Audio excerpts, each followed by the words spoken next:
So changing gears a little bit, growing up, no lessons whatsoever.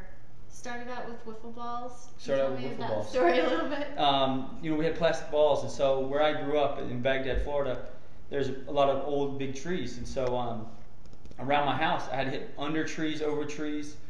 You had to do a lot of trick shots, and so what I did is I just hit. When I went to the left, I went around my house and learned how to cut the ball. Being left-handed, I had to cut the ball, so I learned how to cut it, and then going the opposite way, I would just learn how to draw it, and so I just hooked it around the house and then cut it around the house, and so I learned all my shots, and never had a lesson, so it was just me out there beating plastic balls. And then when I got better, I started hitting real balls around the house, just chipping balls around the house.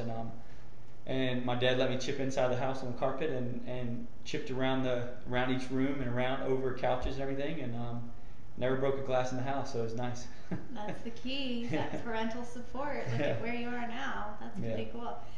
With the lessons, is it pure? Is part of it a little bit psychological, that if you start to get certain things in your head, your technical / psychological kind of balance and get mixed up, or is it just you?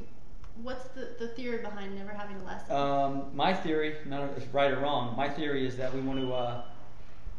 I want to just play golf. I want it to be fun. And if it's not going to be fun, there's no reason for me to be out there. And if I have somebody harping down my back trying to tell me I didn't do this right, I didn't do that right, I don't want that. So I want it to be fun, and I want the person. If somebody's going to teach me, I want them to be able to beat me. If they can't beat me, then how can they teach me?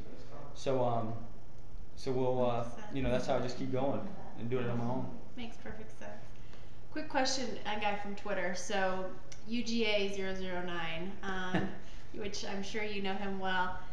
He's asking, he thinks that you should be the next defensive coordinator at UGA. What do you think about that? What do you think about it in general? I think the coach there, Mark Ricks, is an awesome coach there. I love Georgia football. The thing is, the problem is it's kids. Not kids. I mean, they're bigger than I am, but the problem is it's a game. I mean, you're gonna have bad seasons. You're gonna have great seasons. You're gonna have great games. You're gonna have bad games. And so, I don't know anything about football. I know you catch a ball and you try to get past the touchdown line, in the end zone. That's all I know.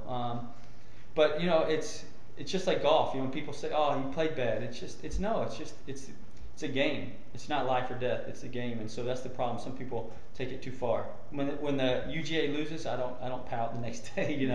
I'm just ready for the next game, and I'm going to watch them again. Good deal. One more quick question. Actually, two.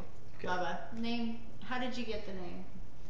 What's the story behind Bubba? Bubba Smith, the football player who was in, but I know him as the guy that was in Police Academy.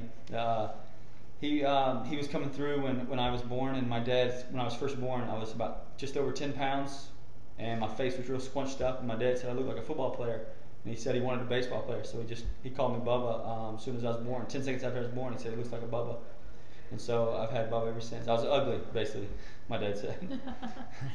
And pink, so just the color. You're known for the pink. The pink is just. My dad, you pick up traits from your family and your mom and dad, and so my dad always wanted me to be to stand out, and he's always liked bright colors, and so hot pink is the brightest. And for a man, it's everybody frowns upon it, and so why not be different? If I'm going to be different, just go ahead and be real different. So I went with hot pink. Hot pink's my favorite color. Then lime green, like my forward shaft, is my next favorite color. Very cool. Yeah, it definitely stands out.